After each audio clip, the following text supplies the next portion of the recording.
En Era Digital, Journal Cirugía Plástica, un magazine científico de cirugía plástica y estética reconstructiva, tratamientos, procedimientos, testimonios, invitados especiales. Journal Cirugía Plástica, una guía para conocer más de cerca el mundo de la cirugía plástica. Journal Cirugía Plástica, con la conducción del doctor Ricardo Ormeño, miembro de la Sociedad Peruana de Cirugía Plástica, todos los lunes a las 11 de la mañana en Radio Miraflores Televisión, www.radiomiraflores.tv, una producción de Centauro Producciones.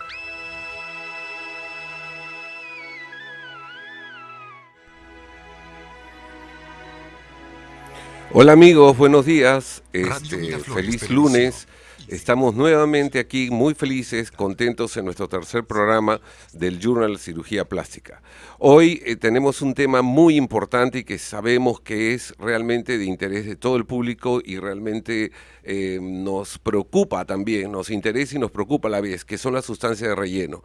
Esta sustancia de relleno que ustedes han oído hablar tanto de la popular aceite de avión como de sustancias de nombres de ácidos hialurónicos, biopolímeros, colágenos, de todas esas sustancias, de lo bueno y lo malo de aquellas sustancias, vamos a hablar hoy día. Entonces, ¿qué mejor invitado para hablarnos de este tema que el doctor Augusto Arriola, director de la Clínica Integral de Cirugía Plástica Arriola, y que tiene el currículum y la importante y necesario para poder tocar este tema. Él es un expresidente de la Sociedad Peruana de Cirugía Plástica, es miembro de sociedades internacionales tanto americana, brasilera, colombiana, es miembro de la Sociedad Latinoamericana de Células Madres, que es muy importante porque en algún momento será invitado para tratar este tema que tanto nos interesa. Miembro de la Academia Peruana de Cirugía, es decir, me estoy dando la libertad de leerles todo un currículum tan amplio que realmente me pasaría todo el programa leyéndolo. Entonces, pero eso es para que tengan una idea de la importancia del doctor Arriola. Es muy importante de que él ha sido catedrático también de universidades diversas, Universidad Villarreal, la Universidad San Marcos, Científica del Sur, San Martín de Porres, es decir, es una persona que explica, enseña todos los temas de cirugía plástica de una manera fantástica. Yo he sido testigo de sus exposiciones y realmente me parece increíble el orden y la claridad de sus temas. Antes de pasar a una pausa, solamente agradecerles a todos aquellos personas que nos están escribiendo tanto del Perú como del extranjero. Seguimos con la promesa de subtitular en inglés el programa. Es una promesa que será cumplida en su debido momento. Así que no me queda otra cosa que hacer una pequeña pausa y regresar con nuestro invitado de lujo de hoy. Comunica, educa, Journal Cirugía Plástica.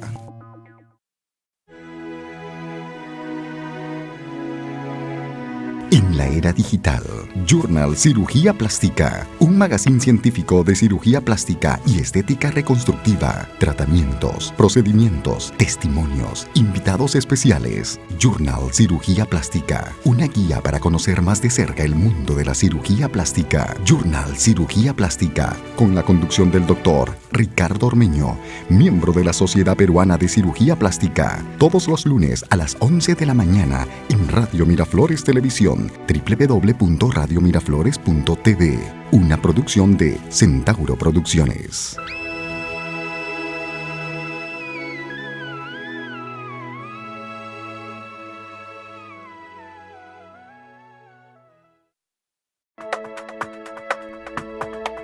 Bien amigos, estamos aquí con lo prometido. El doctor Augusto Arriola, buenos días, es un honor para mí tenerlo aquí en el programa y realmente el saludo para todo su público y seguramente pacientes, amigos, familiares.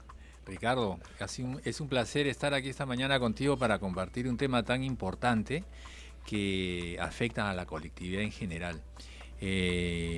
Como tú dices, hay que discutirlo ampliamente para que sea captado por la audiencia y de una manera simple para que también tengan un mensaje claro que llevarse a la casa y comentarlo también con sus amigos, ¿no?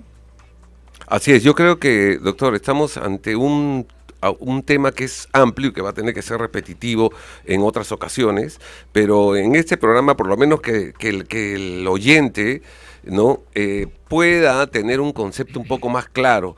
Lo que quisiéramos tocar estas sustancias de relleno es un corto resumen de la historia de dónde aparecen estas sustancias, cómo aparecen estas sustancias, son nuevas realmente, o ya llevan bastantes años, y cómo nacieron, ¿no? A partir de qué. Realmente la historia de las sustancias de relleno es muy antigua porque el ser humano desde mucho tiempo atrás quiere mejorar, ya sea con formas extremas como la cirugía o con formas poco invasivas que son los inyectables. Hace más de 100 años que se usa, por ejemplo, la grasa, que inició de manera, digamos, tímida, con éxitos y fracasos, y finalmente ahora se usa ampliamente. Sin embargo, todavía no se ha podido estandarizar una forma de aplicación para todos los cirujanos plásticos del mundo. Todavía, a pesar de los esfuerzos que hace la Sociedad Americana de Cirugía Plástica, no se ha conseguido. Sin embargo, estamos por buen camino. Ahora, ese fue el primer paso. Por supuesto, después siguió otras sustancias porque, evidentemente, aspirar grasa en aquella época era muy difícil. Ahora es una cosa más simple y asequible. Pero entonces se buscó un inyectable. ¿Y qué usaron? Silicón gel o silicón líquido, ¿no? Es una sustancia que en este momento está proscrita, pero hace 60 años o un poco más se utilizaba de manera amplia, tanto para aplicar en la cara como en las mamas, en diferentes partes del cuerpo. Inmediatamente, al cabo de los meses o años, se vio las complicaciones que daban y, por supuesto, ya hace más de 30 años que está proscrito su uso en el mundo, ¿no?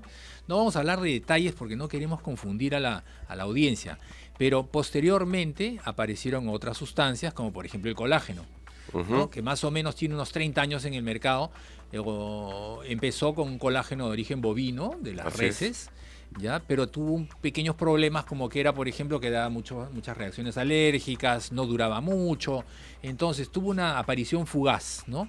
Evidentemente, en esa aparición dejó algunas secuelas en los pacientes y es por eso que, a pesar de que después las fábricas comenzaron a sacar el colágeno de origen humano, los cirujanos plásticos dejaron de lado el colágeno. Actualmente ya no se usa, pero sin embargo, si uno lee en la literatura vas a encontrar a autores muy importantes de la cirugía plástica que tienen una opinión muy buena sobre el colágeno. Evidentemente ahora, en el año 2016, ya no podemos pensar en usarlo, ¿no? Y así sucesivamente han empezado a aparecer otras sustancias que no vamos a mencionar todas, pero sí 2 o 3 importantes, que son, por ejemplo, el polimetilmetacrilato, que ustedes deben conocer, y que es una sustancia que se usa hace más o menos unos 20 años, quizá un poquito más, y que dio mucho problema también. A pesar de que fue autorizada por la FDA, sin embargo, es algo que no fue, digamos, una experiencia buena.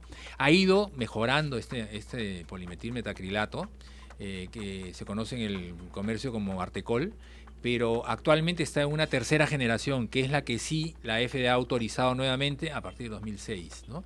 Evidentemente hay que tomarlo con cuidado, en el sentido de que el paciente tiene que buscar a alguien que sepa cómo se coloca y en qué casos usarlo, ¿no? Porque no es tampoco una cosa que tenga, digamos, una libre disposición para cualquier necesidad que pueda tener el paciente.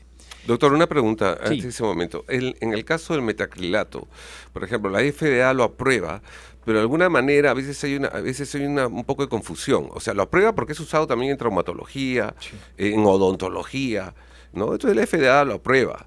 Pero para criterio estético, generalmente a las finales queda, realmente es redundante, pero queda a criterio del cirujano, ¿no?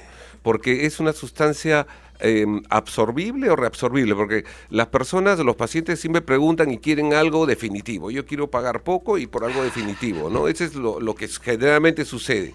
El metacrilato es reabsorbible o es no reabsorbible, es decir, una persona no adecuada coloque metacrilato mal, por decir, y la única manera de retirarla que es quirúrgicamente. Sí, definitivamente es la única solución. Como todavía no hemos pasado a la parte de la clasificación de las sustancias de relleno, hay que aclarar de que este metacrilato es un producto no absorbible y para corregir algún problema que haya hay que recurrir a la cirugía. Por otro lado, como tú bien dices, la FDA muchas veces autoriza para usos en tales áreas, pero los médicos lo usan, ya que está aprobado, para otras de Así acuerdo es. a su criterio, que es lo que los americanos llaman off the label, que quiere decir fuera del inserto de la literatura médica que trae cada producto. Así es. Esto es por eso que tenemos que tener mucho cuidado en acudir a profesionales que sean formales, que tengan la especialidad de cirugía plástica y que puedan, digamos, discernir qué usar y qué no usar. A medida que vamos a ir desarrollando la discusión, vamos a ver de que es mejor usar materiales absorbibles, biodegradables, porque lo que tú dices es muy cierto. La persona viene al consultorio y te dice, doctor, quiero algo que me dure para toda la vida. Claro, ese es. ¿No? Y le ese decimos, es le clásico. explicamos, señora, pero es que las cosas no son así. Por un lado, ni siquiera las cirugías duran para siempre. No, pues. ¿No? Tienen un tiempo de vida que ya se ha estudiado, ¿no? Va entre 5 y medio y 6 años y medio que dura una cirugía dependiendo del color de piel, la edad del paciente, el mantenimiento que le haga a la piel, si se expone o no al sol, si usa bloqueador o no. Hay tantos factores que intervienen, pero estos estudios nos sirven para orientarnos. Entonces, el paciente tiene que entender que la idea es mejorar en el momento y nosotros vamos a buscar la mejor sustancia que le dure lo más posible dentro de los cánones aceptables de los riesgos que implican, porque toda acción que hagamos implica un riesgo. Incluso salir de nuestra casa nada más ya implica que algo pase en el camino. Ahora imagínense si nos sometemos a una aplicación de una sustancia que es un químico, ¿no? Porque al final, ustedes, a medida que sigamos discutiendo, vamos a ver que las sustancias ahora ya no son de origen animal, como estamos viendo, ¿no? Que de origen bovino, de origen humano, sino que ya se han ido refinando y ahora son de origen químico. Continuemos esto, creo que me quedé en la parte del metacrilato. Sí, entonces, continuemos. Había otra sustancia que también ha sido muy utilizada incluso en nuestro medio, que es la poliacrilamida, que es el Aquamid, que no ha sido autorizado en Estados Unidos, fue usado ampliamente en Europa, evidentemente ya no se usa tanto porque dio mucho problema, ¿no? Y esto nos ha llevado a que más o menos la colectividad médica mundial diga, en general, hay que evitar esto y hay que usar algo que sea menos problemático. Así es. Entonces, ¿qué surge?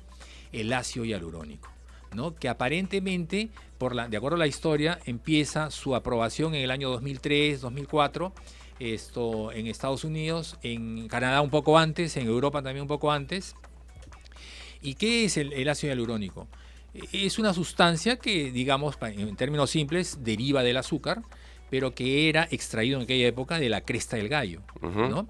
Y que se utilizó, digamos, sustituyendo todas las otras sustancias que hemos hablado, excepto la grasa, porque la grasa sigue utilizando y es un excelente relleno.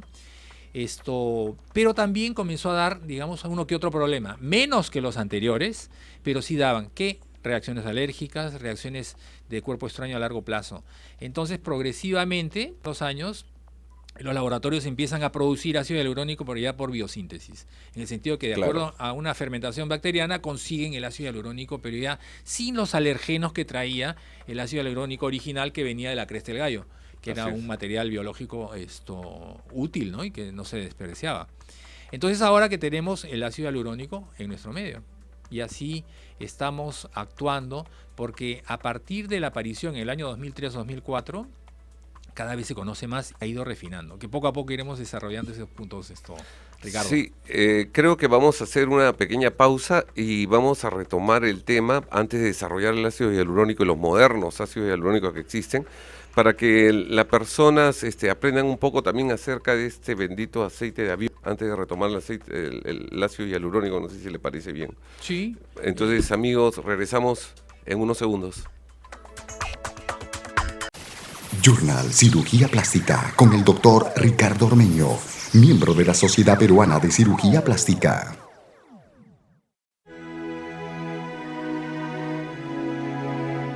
En la era digital, Journal Cirugía Plástica, un magazine científico de cirugía plástica y estética reconstructiva, tratamientos, procedimientos, testimonios, invitados especiales. Journal Cirugía Plástica, una guía para conocer más de cerca el mundo de la cirugía plástica. Journal Cirugía Plástica, con la conducción del doctor Ricardo Ormeño, miembro de la Sociedad Peruana de Cirugía Plástica, todos los lunes a las 11 de la mañana en Radio Miraflores Televisión, www.radiomiraflores.tv, una producción de Centauro Producciones.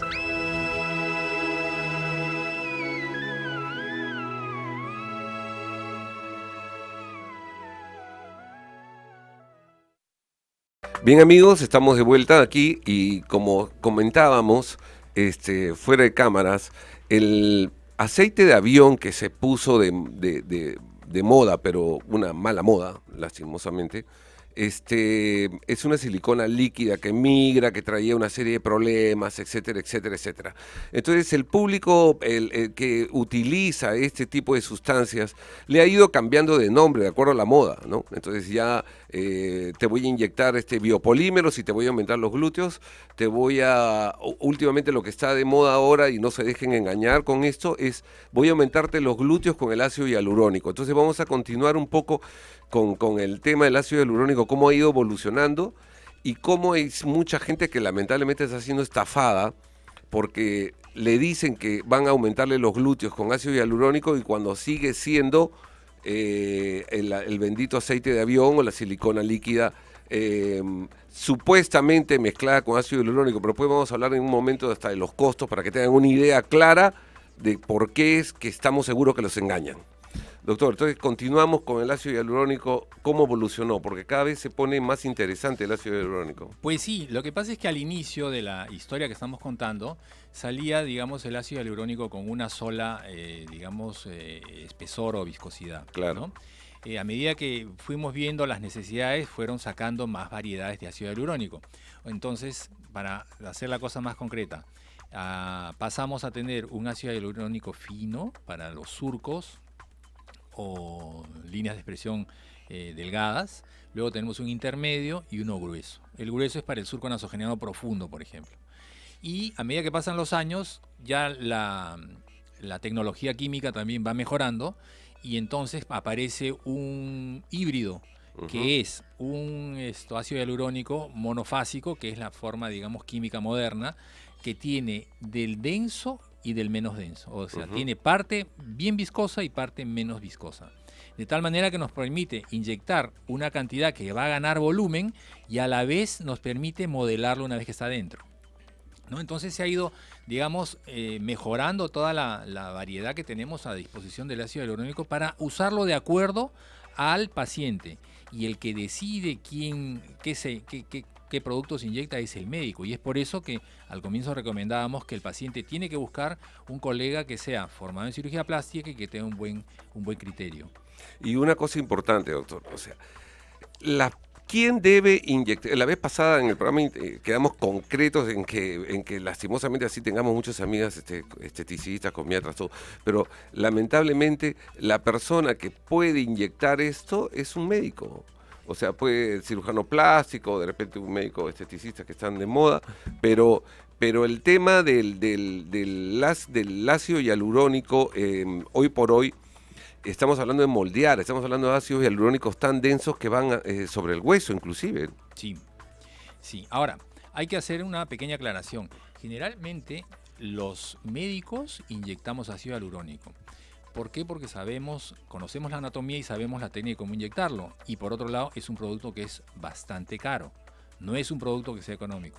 Entonces, si nosotros vamos a un lugar donde no hay un médico, sino hay cualquiera de los profesionales de la belleza que tú acabas de mencionar, normalmente ellos no usan ese tipo de productos porque el rango de los presupuestos que ellos manejan es mucho menor.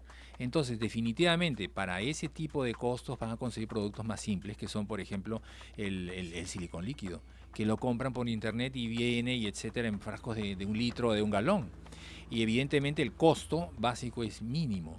Sí, pues. Entonces, ese es, digamos, el problema que hace que la colectividad acuda a ellas, porque simplemente el costo es bastante asequible, no les produce un desbalance en la economía, etcétera. Pero hay que pensarlo 2 veces antes de hacerlo. Perdóname, Ricardo, ¿cuál fue la pregunta que me hiciste? No, lo que sucede es que el ácido hialurónico, inclusive ahora hay mucho más denso que se moldea y van ya no en superficie de partes blandas, sino inclusive sobre el hueso. Me preguntabas quién debe inyectarlo. ¿Y quién debe inyectarlo? Bueno, nosotros tratamos de estar siempre informados al respecto y de acuerdo a la actividad médica habitual. Nosotros los médicos somos los únicos que podemos inyectar, ¿no? O la enfermera por orden del médico, ¿ya? Pero con supervisión del médico. Pero la enfermera tiene que estar entrenada. Y generalmente la enfermera lo que hace es aplicar sustancias que son antibióticas, líquidos de hidratación, espasmolíticos, etc. Pero este tipo de productos tiene que ser inyectado por el mismo médico, porque no es simple.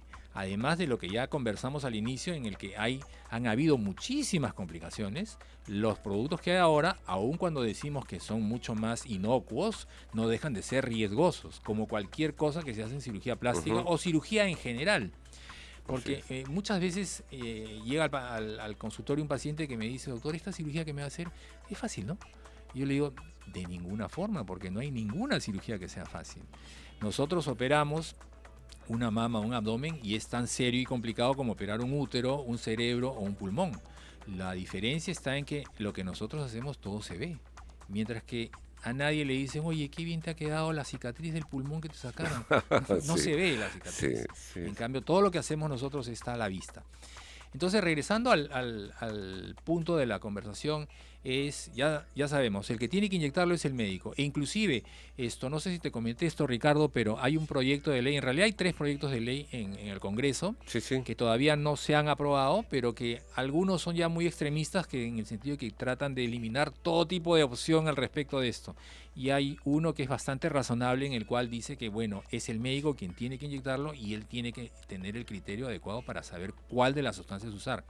Por supuesto, evitando siempre las que ya mencionamos, que son el metacrilato, la polialquilina, etc. Lo que pasa es que a veces los nombres son un poco complejos. Poliacrilamida. Entonces, los planos en los cuales tenemos que inyectar son muy variados. Porque, por ejemplo, un ácido hialurónico fino va inmediatamente en la dermis superficial, ¿no? Y es un procedimiento muy delicado y que tiene uno que estar sumamente cómodo y con una luz adecuada para que podamos inyectar en una línea muy finita y no pasarnos, ¿no? Luego el ácido hialurónico intermedio, ese que se inyecta en la parte inferior de la dermis y en la parte superficial del tejido graso. Y el grueso va en la parte más profunda de la grasa. Así es. Y por supuesto, ya la última sustancia que estábamos mencionando, que es la que es el monofásico híbrido, es el que se inyecta muy cercano al hueso, encima del periósteo, porque da un volumen muy grande, ¿no? Una pequeña cantidad hace que crezca la zona que hemos inyectado. Y lo que está diciendo es muy importante, porque encima de todo ello, el ácido hialurónico, porque parece que ya está, inconscientemente estamos sepultando al metacrilato, ¿no? Porque no por aspectos legales, porque alguien por ahí puede decir, no, pues si está aprobado por la FDA yo puedo usarlo, perfecto, o sea, pero ya es el criterio médico el que predomina. O sea, yo puedo tener licencia para hacer eso, pero no lo hago porque no me va bien. Entonces, eso ha pasado con el colágeno, a pesar que hacían pruebas de alergia y le hacían pruebas de alergia ahora, a la semana, a las 4 semanas, a las 6 semanas, todo salía negativo hasta el día que le ponían el colágeno y hacía reacción. Entonces ya los médicos fueron ya alejándose por experiencia, no porque esperemos que la FDA nos diga lo que hacer o qué no hacer. Pero el ácido hialurónico tiene una gran ventaja también, doctor, de que sí, y eso que el público debe entenderlo. Un buen ácido hialurónico no es barato. Entonces, lastimosamente, y yo tengo amigas comiatras que la verdad, ellas colocan ácido hialurónico, pero que son de bajo costo, porque obviamente no logran conseguir productos de alta calidad y de hecho no son productos de muy buena garantía. Porque le va bien a una paciente y creen de que el producto es muy bueno y ellas mismas son engañadas, ¿eh? Entonces, el ácido hialurónico realmente tiene una gran ventaja, que si por A o B motivos hubiera una sobrecorrección, existe una sustancia que es la hialuronidasa, que puede perfectamente degradar ese ácido hialurónico y desaparecerlo y se acabó el problema. Exacto. Entonces no tenemos ese riesgo, pero el público nos pide, y eso tienen que entenderlo bien, el proceso de envejecimiento continúa en el ser humano. Lo que estamos haciendo es tratar de retrasar la apariencia del proceso de envejecimiento. Entonces eso deben entenderlo. Y una sustancia reversible les va a dar la garantía y la tranquilidad de que si hoy se cansaron de tener el labio así o el pómulo así, en determinado tiempo, porque ya se ve los únicos que duran mucho mayor cantidad de tiempo, ya más del año y pico, entonces tienen la garantía de que van a retornar a ser como eran antes. Exacto. Lo que no sucede con lo permanente, ¿no? Exacto. O sea, si bien es cierto, los pacientes tienen una decepción cuando le decimos que esto le va a durar 9, 12 o 14 meses, lo que no ven en ese momento es que la ventaja de que sea así esta sustancia es que si no le gusta, en 12 meses se fue, se reabsorbió. Así es. Y se acabó el asunto. Y si le gusta, simplemente lo repite. Así es. Lo que pasa es que en un año también la persona va a estar un año mayor, entonces posiblemente necesite cambiar de sustancia o usar un poquito más de volumen. Pero yo creo que esa es justamente una forma de seguridad hacia el paciente. Ahora, vamos a entrar en la parte, digamos, bioquímica, que digamos las mediciones reológicas del ácido hialurónico, etcétera, porque todo tiene, digamos, una técnica química de conseguir estas sustancias, el G1, el G2, que no viene al caso en el sentido de que la colectividad o tu audiencia lo entienda bien, sino que ¿para qué sirven esas mediciones? Para que nosotros recibamos cada vez un mejor producto y que los laboratorios, en base a esas mediciones que son el G1, G2 y el TAN delta, esto les sirve a ellos de parámetros para ir cambiando para bien las sustancias. ¿Por qué? Porque tenemos que hablarlo. Todo producto que inyectemos tiene un riesgo y específicamente en el caso de la grasa, que es lo que se usa, y el ácido hialurónico, pueden ser inyectados inconscientemente y de manera intravascular, ¿no? Entonces, por eso es que la técnica de inyección también tiene que ser definitivamente bien hecha, en el sentido de que usar una microcánula cuando es posible o cuando no es, usar la aguja, pero hay una técnica para que evitemos que entre en el torrente sanguíneo y no tengamos necesidad de usar la hialuronidasa como mencionas. Y con conocimientos definitivamente de anatomía, pues básicos e importantes. Bien, amigos, pueden hacer sus preguntas si desean al 242-5581, 242-5581, o directamente al fanpage Journal Cirugía Plástica. Vamos a hacer un pequeño corte y volvemos. En la era digital, estamos presentando Journal Cirugía Plástica. En la era digital, Journal Cirugía Plástica, un magazín científico de cirugía plástica y estética reconstructiva, tratamientos, procedimientos, testimonios, invitados especiales. Journal Cirugía Plástica, una guía para conocer más de cerca el mundo de la cirugía plástica. Journal Cirugía Plástica, con la conducción del doctor Ricardo Ormeño, miembro de la Sociedad Peruana de Cirugía Plástica, todos los lunes a las 11 de la mañana en Radio Miraflores Televisión, www.radiomiraflores.tv, una producción de Centauro Producciones.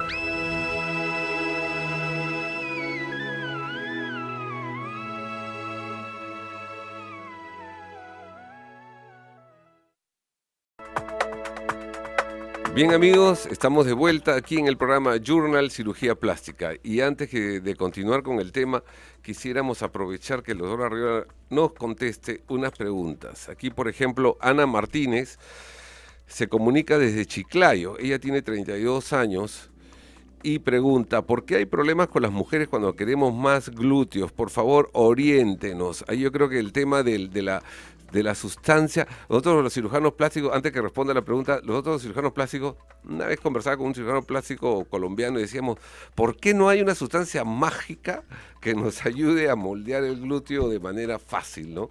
Pero en Europa creo que está pasando eso. ¿Podría comentarnos algo? Sí, yo creo que tenemos que tener una visión amplia del problema en sí, que en este caso es el aumento glúteo.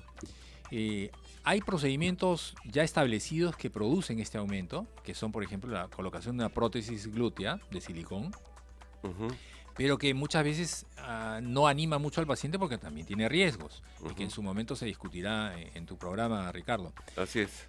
Una alternativa menos invasiva es la inyección de grasa, pero esta implica que, por un lado, el paciente acepte una cirugía que viene a ser liposucción y luego la lipoinyección. Pero hay un detalle. ¿Qué pasa si el paciente no tiene grasa? Es delgadita. Así es. Entonces queda la otra alternativa. ¿En qué se piensa? En el ácido hialurónico. Entonces, es verdad de que se puede utilizar el ácido hialurónico. Hay estudios serios hechos en Europa Los americanos aún no ingresan en esa área porque tienen mucho temor por razones legales de ellos, pero ya hay trabajos publicados tanto en Europa como en Estados Unidos, y yo creo que esos son los primeros pasos que van a marcar una época a posteriori, cuando estos factores de las mediciones radiológicas que hablábamos hagan que se mejoren, que sean de una manera mucho más flexible las sustancias, de tal manera que se pueda inyectar sin tener los problemas que puedan surgir. Porque actualmente muy probablemente van a encontrar personas que les van a decir: yo te inyecto tal sustancia en el glúteo y vas a quedar muy bien, pero no es definitivamente ácido hialurónico, porque si lo fuera sería carísimo inyectarlo, ¿no? Eso, por ejemplo, doctor, el ácido hialurónico presente para arrugas, surco nasogeniano, realmente son jeringas son pequeñas jeringas de 1 centímetro cúbico.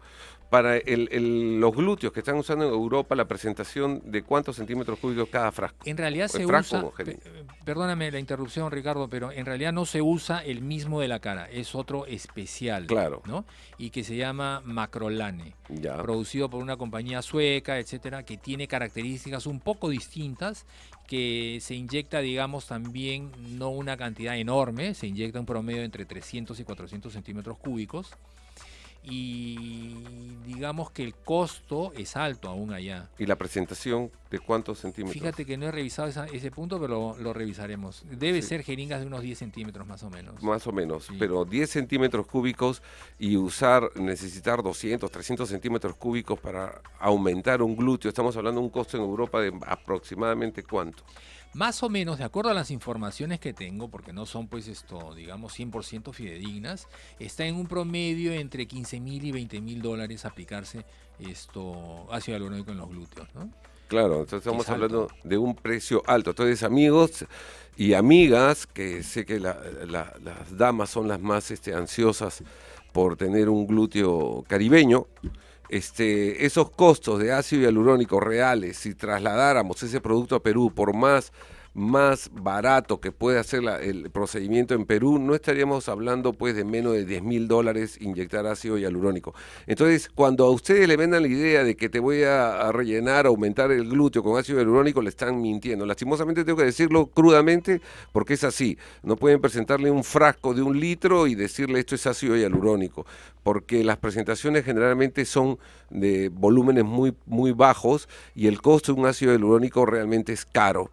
Es buena sustancia, pero es muy caro. Ahora, otra pregunta que viene del extranjero, viene de Santiago de Chile. Un saludo a todo Chile que nos está viendo.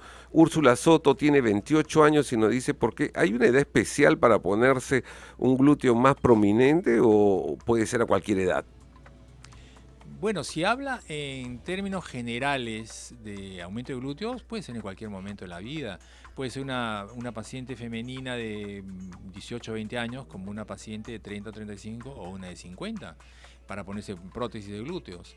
Para la lipoinyección es igual, solamente hay que recordar que por ejemplo, que la lipoinyección funcione, implica que hay que poner por lo menos unos 350 o 400 centímetros cúbicos de grasa pura en cada glúteo, lo que implica que sean más o menos 800 centímetros o 1 litro de grasa por lo menos, de grasa aspirada pura, sin líquido para liposucción, sin sangre, para que pueda verse un efecto, ¿no?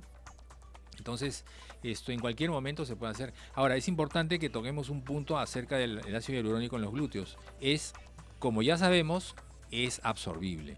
Entonces, a los 12 meses es muy probable que quede solamente un 25% o 30% de lo que se inyectó, ¿no? Y al cabo de 24 meses, que es lo que lo muestran estos estudios, queda más o menos un 15 a 20%, digamos, siendo bastante entusiasta, ¿no? Entonces es costoso, es reversible, pero tiene la ventaja de que pues no va a migrar, no va a tener problemas como la silicona líquida, que es lo que generalmente se usa a costo barato, y es toda una tragedia. Ahora, el problema que viene acá es que ¿por qué hablamos todo esto? ¿Por qué estamos tratando de decirle no inyecten, esa persona no puede inyectar esto, no puede inyectar el otro? ¿Por qué? Porque generalmente cuando la inyectan y sucede alguna iatrogenia, el paciente no recurre a la persona que le inyectó la sustancia, recurre a un cirujano plástico a que le solucione el problema. Y si el cirujano plástico le da pena o quiere resolverla o ayudarle en resolver este problema, termina cargando el pasivo de la iatrogenia que hizo la otra persona. Y la otra persona sigue inyectando normalmente, diariamente, y el cirujano plástico terminó metiéndose en un gran problemón por tratar de resolver algo por sabe Dios qué sustancia, porque el primer dato es ¿qué te han puesto? Y entonces pueden decir colágeno, pueden decir biopolímero, pueden decir cualquier cosa, y en realidad Nunca se sabe. nunca se sabe, pero generalmente es aceite Silicón líquido. Silicón Es lo más líquido, probable. es lo más conocido como aceite de avión, es lo más probable. Entonces, ahora, el aumento de glúteo no solamente para damas, no sé si ha pasado de que los varones y sobre todo los residentes en Estados Unidos, pues el glúteo es importante, ¿no?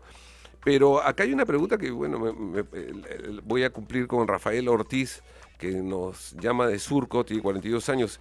Según él, dice, ¿por qué siempre son las mujeres las que más sufren cuando se operan y son más débiles que los hombres? Yo creo que es una pregunta relativa, ¿no? O sea, el umbral de dolor es bien relativo, ¿no?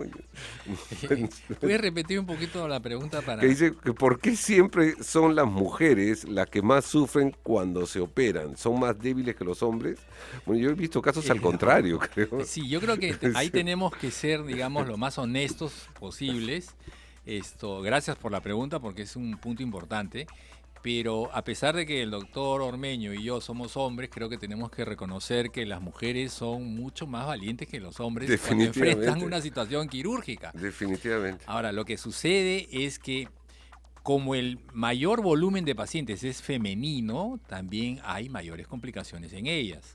Al ser los hombres un menor número de pacientes que se operan, también aparecen menos complicaciones. Esto es por eso que da esa impresión, ¿no? Sin embargo, los hombres cada vez se hacen más procedimientos, se operan tanto quirúrgicamente como los mínimamente invasivos. Cada año que pasa aumenta por lo menos en un 50% el número de hombres que se operan. Así es, por ejemplo, me pasa que tengo pacientes varones que para las mujeres, y eso que quede bien claro, ya se verá en un programa aparte, pero el aumento de labios, cuando se habla de aumento de labios, sea con ácido hialurónico, por ejemplo, o cualquier otra sustancia, la gente conceptúa el labio exageradamente rellenado, ¿no? Cuando a veces yo le digo, tengo pacientes varones que se les aplica ácido hialurónico simplemente para mantener ese signo, o son grandes fumadores que ya tienen el labio muy delgado, y queda muy natural, nadie se da cuenta que tiene un relleno en el labio. O sea, el hecho de aumentarse o engrosarse los labios no significa que tenga un good year en el labio, ¿no? Claro, lo que pasa es que el concepto de belleza no es exagerar algo que ya tiene la persona, sino simplemente buscar la armonía, sea el área que sea de la que estemos hablando, o sea, el labio, la mama, la nariz, la cara. Cualquiera de las áreas que estamos trabajando nosotros como cirujanos plásticos, lo que estamos buscando es que se vea bien, que le dé al paciente una mejor autoestima, que se vea que tenga una imagen mucho mejor de sí mismo, que cuando se vea al espejo se sienta tranquilo, contento y que pueda aprovechar la vida, porque de eso se trata. Nosotros no estamos dirigidos a conseguir que el paciente se convierta en Miss Inglaterra, Miss Estados Unidos o Miss Perú, ni tampoco queremos que el paciente se parezca a esta actriz que tú te acuerdas. Hay una actriz que tiene los labios bien gruesitos. ¿Loren? No, ¿Antigua? No, es una la esposa de Brad Pitt. Angelina Jolie. Es un ejemplo que todas las pacientes lo traen, ya sea verbalmente o traen la foto y te dicen quiero ser así. Y nosotros tenemos que orientar, porque ese es nuestro papel también, asesorar al paciente. Así es. Perdón, es como si nosotros vamos, no sé pues, a una compañía de construcción y le decimos al ingeniero, mire, quiero mi casa que sea así, así, pero le estamos proponiendo una locura. La obligación del ingeniero es decirnos, señor, mejor es que lo hagamos así, así, para que pueda construirla primero y que no se vaya a caer la casa. Lo mismo es aquí. Tenemos nosotros que orientar al paciente y muchas veces el paciente comprende y hace lo que tú estabas mencionando. Opta por un camino intermedio, natural, que no se busca exagerar nada, sino que simplemente lo que estamos encontrando o buscando es mantener lo que ya tenía. De repente un poquito más, pero la idea es no pasarnos. Por otro lado, el ácido hialurónico, regresando al punto, tiene un pequeño detalle. todas las publicaciones dicen, lo que nosotros inyectamos es lo que queda, pero hay que considerar de que muchas veces el ácido hialurónico absorbe un poquito más de agua del medio y se llena más. Ese es uno de los temas que vamos a hablar ahora. Vamos a hacer una pequeña pausa y regresamos para sacar conclusiones acerca de las sustancias que más nos conviene. Ya volvemos. Estamos presentando Journal Cirugía Plástica con el doctor Ricardo Ormeño.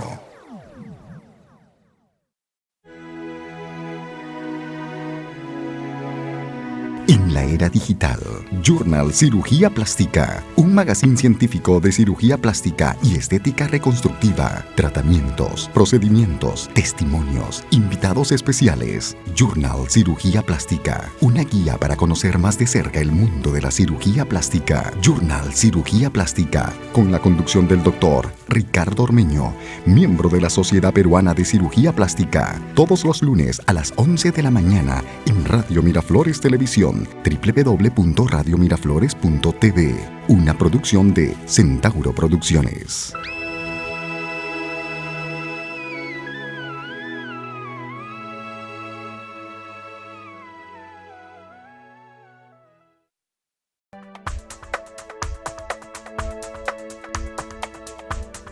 Bien, amigos, estamos de vuelta en el programa. Y bueno, vamos a matizar un poco la conversación en este último bloque, porque en realidad pues ya tenemos conceptos claros. Nosotros no estamos paralizando el proceso de envejecimiento del ser humano. Ese es un punto bien claro. O sea, estamos tratando de atenuar el envejecimiento, que va a continuar. Entonces, un paciente en un solo procedimiento no va a ser para toda la vida. Va a tener que mantenerse, va a tener que si le gustó, mejorar. De repente una cirugía una vez, de repente un mantenimiento con rellenos, con sustancias X. Pero el proceso de envejecimiento continúa. Cosa curiosa que conversábamos fuera de cámaras, es que en realidad, si nos damos cuenta, hoy por hoy, a pesar de que nos quejamos de enfermedades y de una serie de patologías que no son todavía curadas, de que hay muchos movimientos ecológicos acerca de la alimentación, acerca de los cuidados, el ser humano ha alargado su longevidad, a pesar de que el cáncer persiste, la diabetes, la hipertensión, pero él ha alargado su longevidad, y no solamente la longevidad, sino el carácter. Entonces ahora tenemos jóvenes de 60 y tenemos jóvenes de 70. Entonces ya yo tengo amigos de 60 y pico, casi 70 años, donde me dicen, Ricardo, ¿puede hacer algo por mi cara? Porque no va de acuerdo con mi carácter. Porque es una persona alegre, es una persona que baila, es una persona que hace deporte. Entonces, mejorarlos, verse el espejo y verse un poco mejor, sacan de esa depresión. Entonces, uno se siente mejor. Pero por otro lado, existe el paciente ya hiperestético, el paciente que ya no busca la armonía, ¿no? Porque la armonía, la simetría es belleza, pero no, busca más. Entonces quiere más allá, el límite. Es un cuadro similar a lo que sucede en sentido inverso con la anorexia, ¿no? Que hay una distorsión dismórfica en cuanto a su cuerpo y en cuanto al rostro. Entonces comienzan a pedirle. ¿Qué hace usted, doctor, por ejemplo, cuando viene? Y eso me ha pasado una vez en el Caribe, que las caribeñas de por sí tienen un glúteo exuberante. Entonces yo veía una señora que tenía un glúteo para mí exuberante y estaba dando una exposición allí.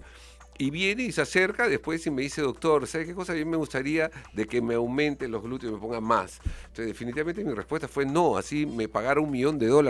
No, porque ya esto es patológico, y sería uno ser partícipe de esa patología, ¿no?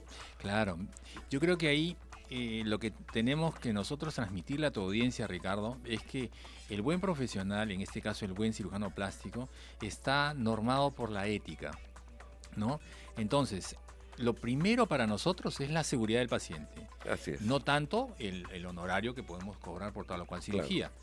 En segundo lugar, creo, y ese es ya un punto de vista muy personal, yo trato a todos los pacientes como si ellos fueran mis parientes, ¿no? Que es mi hermana o mi mamá o la hija de mi hermana, de tal forma que yo les doy el consejo que le daría a mi propia familia cercana. de tal forma que ella tenga la confianza de decir, está el doctor haciendo lo más posible por darme el mejor consejo en esta situación. De esa manera creo que el paciente puede tomar nuestras palabras con un poquito más de tranquilidad, porque siempre cuando un paciente va al médico, tiene miedo. Sí, pues, ¿no? es lógico. Desde el punto de vista simplemente de que te ve en un mandil blanco, ahora estamos con saco y corbata, pero Claro. habitualmente no estamos así, Así es. y el paciente inmediatamente ve el mandil blanco, le da miedo, ¿no? Así Y luego dice, pero de repente no va a ser una cosa, sino dos o tres, y son temores que nosotros tenemos que ir despejando, calmando en la paciente para que haya una comunicación amplia y fluida entre el médico y el paciente. Ambos hacemos este viaje de la cirugía. Ambos estamos en un solo barco y tenemos los dos que seguir. Yo siempre le digo al paciente, si a ti te va bien, yo estoy contentísimo. Si algo pasa contigo y hay una complicación, yo estoy igual de triste que tú. Es inevitable, porque nosotros estamos comprometidos con cada caso, hasta el punto que acompañamos al paciente desde el inicio hasta el final. Final me refiero cuando ya pasan 6, 8, 10 meses de la cirugía. Normalmente tiene que venir un paciente por lo menos 12 meses, pero yo creo que solo el 10% lo hace. Así es. La mayoría va un mes o 2 o 3 Y y eso. ahí se acabó el control. Pero lo que dice, doctor, perdóneme que lo interrumpa, pero es justamente el mensaje de este programa, de que el paciente tiene hoy por hoy que tomar la responsabilidad del caso.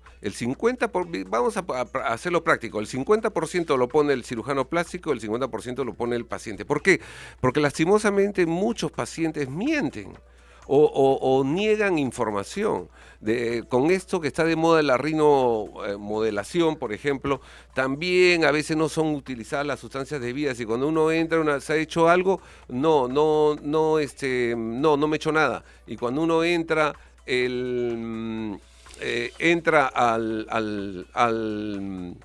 a operar, se encuentra pues con sustancias extrañas y ya la paciente está dormida y ya no podemos preguntarle, o sea, no vamos a decirle, pues tocarle la cabeza y decirle, discúlpame, pero tienes una sustancia, cambio de planes porque tengo que sacarte una cartílago de la oreja, que tengo que sacar porque no me dijiste. O otros pacientes que agarran y que consumen pues o alcohol en exceso o alguna droga, que son datos que no significa que no vayan a ser operados, pero que esos son datos importantes para una evaluación anestesiológica y saber qué sustancia es la mejor para ese tipo de pacientes, o de repente puede llegar al extremo que se pueda o no se pueda operar. Antidepresivos, igual, el estrés del paciente, disminuirlo un poco. Yo creo que cuando hay empatía y el paciente llega al consultorio y se suelta, las cosas van bien, o sea, porque la cirugía plástica es un arte.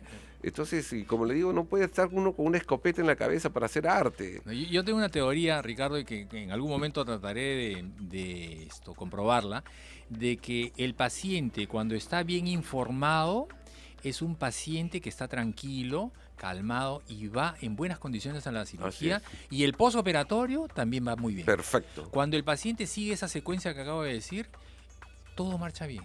Exacto. Y un papel importantísimo es explicarle bien al paciente. Y ahí hay un factor que no estábamos mencionando y que es importante recordarlo, Ricardo, y que no se toma muy en cuenta en las conversaciones, y es la cicatrización. Así como tú dices que el 50% depende del paciente porque tiene que colaborar y a veces comete excesos el paciente en el postoperatorio o a veces en el pre. El otro 50% depende de nosotros, de la técnica que nosotros hacemos y usamos, y ya está comprobado que tenemos años en estas lides y sabemos qué va a hacer con este caso, qué va a hacerse con este otro caso. Pero algo que no controlamos, ni el paciente ni el cirujano, es la cicatrización. Y no hay cómo, no hay una pastilla que module la cicatrización, no hay. Entonces, el paciente tiene que comprender de que ese factor es difícil de controlar y que puede venirnos con sorpresas. Es un enemigo mortal para el cirujano. Como decíamos al comienzo, todo lo que hacemos se ve. Una incisión en la mama, una incisión en la cara. Si esa cicatriz va mal, se va a notar. Y lo primero que van a decir fue el doctor. Cuando es el cuerpo del paciente, no es el paciente en sí. O cuando se pone una prótesis y hay una contractura capsular. O cuando hay una alteración en una cirugía de nariz, pero es simplemente porque la retracción cicatricial es tan intensa a veces en los pacientes, y eso también nos ayuda a entrar en un punto que no es lo mismo operar en Estados Unidos que operar en Latinoamérica. Así es. Nosotros tenemos una piel y una cicatrización mucho más intensa que ellos. Así es. Los caucásicos, tanto es así que si nosotros revisamos los libros, a nosotros nos tienen catalogados como población étnica. ¿no? Los hispánicos, porque no somos igual que ellos. En términos de cicatrización, ¿sí? ¿No? No vamos a hablar de primer mundo, tercer mundo, nada de eso. Simplemente la cicatrización es completamente distinta. La de es mucho más benigna. Pero aún así, los pacientes, para que también estén un poco tranquilos, si tienen una intervención quirúrgica y por allí las cicatrizaron mal, bueno, la idea pues es tratar esa cicatriz lo mejor posible. De repente va a necesitar pues ser revisada esa cicatriz al 6º mes, y tratar de intentar mejorar esa cicatriz, pero más que eso es, digamos, de alguna manera hasta tratable o solucionable. La idea es que no existan tragedias como se ven y lamentables, sino cosas que puedan ser pues dentro de los riesgos, que puedan ser tratadas de alguna manera, ¿no? Hay una pregunta de Manolo Fernández, si no me equivoco, que llamaba por teléfono, algo que es lógico también, pero me dice, ya no estamos en aumento, no nos ha ido al extremo. ¿Se puede reducir los glúteos? Sí, por supuesto que sí. Tenemos que entender la anatomía de la zona. El glúteo generalmente el volumen del glúteo está determinado por el músculo y por la cantidad de grasa que haya. Entonces, evidentemente hay que ver cuál es la causa de ese aumento de volumen del glúteo, que podría ser que la persona, digamos, ha ido mucho a un gimnasio, entonces tiene una hipertrofia muscular, que es difícil porque el músculo glúteo no crece mucho. Principalmente es porque hay un acúmulo de grasa. Entonces, se puede hacer, sí, una liposucción de aquella zona, evidentemente también ir con mucha cautela, porque no sé si ustedes recuerdan el caso de una cantante muy conocida que hace poco se hizo una liposucción de glúteo y después se arrepintió. Porque definitivamente estaba mucho más contenta con la forma volumétrica que tenía antes. Y luego de la liposucción, que supongo que se le hicieron con todos los parámetros adecuados y los cuidados del caso, ya no le gustó el volumen. Claro. ¿No? Y entonces estaba buscando que él otra vez regrese. Claro, eso es indecisiones. Complicado, ¿no? Pero ese es el tipo de, digamos, de situaciones que tenemos que enfrentar en el día a día en el consultorio. Pero es posible. Ahora, doctor, mire, para resumir acerca de todo, es larga toda la sustancia, nos pasaríamos pues una semana hablando de sustancias y de química y acerca de todo esto, pero la conclusión de este programa hoy por hoy es que en nuestro ranking que hemos hecho hoy día nos quedamos con el ácido hialurónico. Me parece que el ácido hialurónico es reversible. Existe una sustancia como la hialuronidasa que nos puede ayudar a corregir alguna sobrecorrección o alguna paciente que se aburrió de tener el labio o el pómulo o qué sé yo de tal volumen. Eso es una de las conclusiones importantes para este programa. ¿Estás de acuerdo conmigo en eso del hialurónico? Definitivamente sí. Yo creo que el ácido hialurónico es una gran alternativa, no es la única. Tenemos siempre que tener presente a la inyección de grasa, porque imaginemos, si un paciente se va a operar de algo, X, no sé, pues las mejillas, y quiere mejorar los surcos nasogenianos, ya no pensamos en el ácido hialurónico, sino que, ya que está anestesiado, hacemos una pequeña liposucción en el abdomen o en la zona donante que sea correspondiente y se inyecta la cantidad de grasa que se necesita. Así es. Y de tal manera, incluso la grasa tiene una ventaja, entre comillas, que tenemos una gran cantidad a la hora que hacemos la toma de la zona donante, y por otro lado tiene una ventaja que puede durar entre 1 y 6 años. Es difícil decirle a un paciente, te dura 6 años o 5 años, no, pero es posible. Hay pacientes que hemos tenido así. Entonces es cuestión de evaluar cada caso. Ahora, doctor, una sugerencia para nuestro público. ¿Qué podemos evitar para que sean engañados? O sea, por ejemplo, usted me comentaba ayer y que sucede lo mismo en mi caso, cuando aplicamos ácido hialurónico o una toxina botulínica o lo que fuere, siempre mostramos al paciente generalmente el producto que va a ser aplicado. Esta es tu caja, este es el frasco, mira el procedimiento, porque son procedimientos ambulatorios, ¿no? Entonces, sería una buena idea para que... Mira, te voy a contar de manera corta nada más qué es lo que hacemos. En principio el paciente tiene que venir a una consulta, porque muchas veces te llama por teléfono y te dice, quiero ponerme tal cosa, y le dices, pero hay que evaluarte. No, quiero que me dé el precio y ya yo voy de frente. No es así, tiene que haber una historia clínica. ¿Por qué? Pues nos ha pasado que viene el paciente y está tomando warfarina. Claro. Y definitivamente no se puede inyectar nada. Claro. Y no se puede suspender la warfarina por teléfono porque diga, bueno, ya que estás tomando warfarina, suspende las 7 días y ahí te ponemos. Que es un anticoagulante, porque él está ¿no? tomándolo para otra razón, que es un Exacto. problema distinto. Entonces esa es una cosa importante, la historia. Luego hay que tomarle fotos al paciente y por supuesto tiene que firmar un consentimiento informado donde dice que se autoriza al doctor tal a hacer tal cosa en tal otra, tal, y tales son los riesgos, etcétera. Y luego, cuando ya estamos nosotros en el procedimiento en sí, tenemos que preguntarle al paciente, ¿quieres con anestesia local troncular o con una anestesia superficial? Ujú. Nosotros ya hemos hecho todas las superficiales y la verdad que ninguna nos ha satisfecho. La troncular es la que mejor resultado nos da, pero también tenemos la alternativa de decirle, si tú tienes mucho temor, hacemos una sedación con el anestesiólogo Así es. para que no sientas nada. Generalmente los pacientes optan por la anestesia troncular y con eso el paciente lo maneja bastante bien porque incomoda un poquito. Y en el momento ya de la inyección, nosotros, por ejemplo, si es la toxina botulínica, abrimos la caja y la ampolla la destapamos, el sello de seguridad, delante del paciente, Ujú. ¿no? Cuando se trata del ácido hialurónico, le mostramos al paciente la caja, se saca el producto que viene en un inserto de plástico sellado y luego abrimos frente a ella la caja para que vea la jeringa cómo viene, ¿no? Y de acuerdo a eso se le inyecta. Y luego en la historia se aplica el sticker que viene tanto con el uno como con el otro. Así es. Una última pregunta, Sí, doctor, antes de cómo terminar no. el programa. ¿El ácido hialurónico se puede guardar? Por ejemplo, un paciente viene, le pone Excelente pregunta. surco naso labial y por ahí dice, ¿sabe qué, doctor? Ahí nomás guárdeme lo que vengo de la otra semana. No, definitivamente no. Antes se hacía, ahora te voy a explicar por qué no. Tenemos que entrar en el concepto de lo que es un biofilm. El biofilm es una adherencia de las bacterias a una sustancia, ¿no? Ya sea la prótesis, ya sea una sustancia relleno como el ácido hialurónico. Y entonces, si tú revisas la literatura, años atrás, te decían, podemos guardar el ácido hialurónico Claro. 7 días y ahí lo ponemos para el mismo paciente, para el Así retoque, es. no es para otro, por si acaso. Claro. Es para el mismo paciente, porque ese ácido hialurónico ya está contaminado con la aguja, etcétera, etcétera. Luego se vieron los problemas del biofilm, tanto es así que ahora se recomienda poner un pequeño antibiótico profiláctico a veces, dependiendo del caso. Pero la cuestión es que ya hace más o menos unos 3 o 4 años que las publicaciones han salido diciendo no se puede guardar nada. O se usa en ese momento en el paciente o simplemente se desecha. Y tendrá que comprar otro Y tiene que lastimosamente. comprar, sí. O sea, si la indecisión le llega ese momento, ya saben, amigos, tienen que estar bien decididos y tener la consulta previa. Así sean pacientes antiguos, siempre una consulta previa. Bueno, ha sido un gusto tenerlo, doctor Arriola. Realmente no va a ser la última vez. Hay mucho que tenemos que hablar. Células madres va a ser un punto también muy interesante más Cuando adelante. quieras, Ricardo. Y con ustedes, amigos, nos vemos el próximo lunes a las 11 y las repeticiones en HD a partir de mañana en el Journal Cirugía Plástica, que es el fanpage.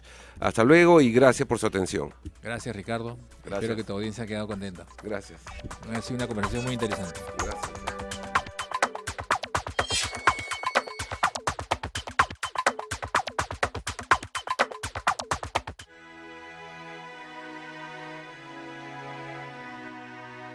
Radio Miraflores Televisión y Centauro Producciones presentaron Journal Cirugía Plástica, una guía científica para conocer más de cerca el mundo de la cirugía plástica. Regresamos la próxima semana.